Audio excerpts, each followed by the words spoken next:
Hey there, good morning. Welcome to Coffee with Connie. I'm Connie Fuchsa with Foot Title Group, where we protect your home ownership. How's everybody doing today? Hey, how about those caps? I know some of you are probably tuning in from other areas, but a lot of the work that we do is in the DMV, DC, Maryland, Virginia area. So most people are following the caps. I know a lot of you probably have team members that are from other places that are on the Vegas team, but wow, those caps are going crazy. So hope you guys are having a fantastic morning. I'm coming to you a little bit later today because we had some things we had to take care of this morning, always working to protect home ownership. Today I wanted to talk to you about something that I get questions about a lot. You know, if let's say you own a house in an area where it's rural and there's a lot of land around you, and someone buys the piece of property next to you and they're building a house. So they're building a house, and while they're going through the process of building their house, their builder discovers, Smeco comes out, or the electric company, Vepco, and whatever the electric company in your area is, comes out to start running those electric lines for that new home, and they find out that either the box or the direction to get to the box is through your property.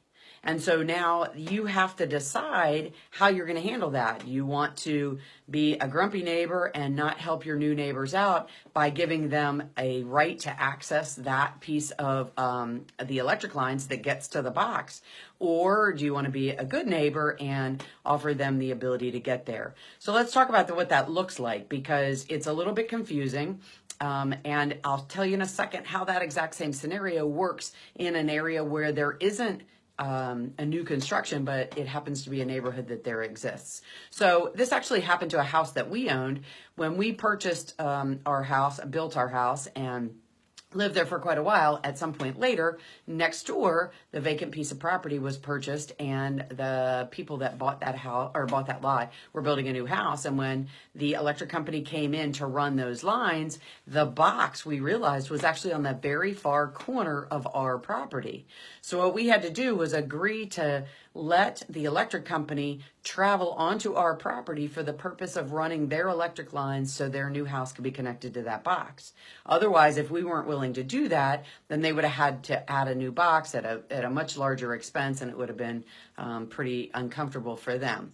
So what we did is granted them what's called an easement, and they had an easement which allowed the electric company to go on and service those electric lines, run electric lines to their house, allowed them to be able to get in and maintain those electric lines, and also allowed that new owner to be able to get to that if they needed to. And so we had to give them an easement. We had to have a surveyor come out, and that's a person who creates a drawing of what the area is that you're talking about. And that surveyor actually defined what that piece of property looked like and where it was located so that we could actually give a right to use to someone else. Now, we didn't give any of our property away. All we did was give a right to be able to travel on that small piece of property and for the purpose of maintaining that electric lines.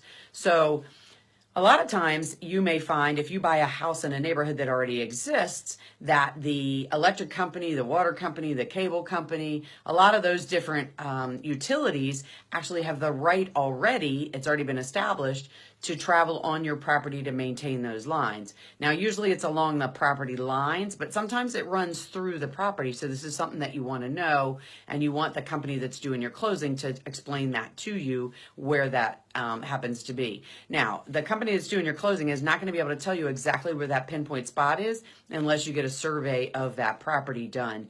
And so that's a story we've talked about several times, and I can go into more detail with you if you have additional questions about it. But today we're talking about the easement, which is the right for that company to be able to travel on that property and actually do work on that piece of your property. It doesn't give them ownership of it, but it gives them the ability to travel on that piece of property to work on those utility lines. And so that goes on for as long as that property exists, unless it's ever extinguished, which more than likely it's not.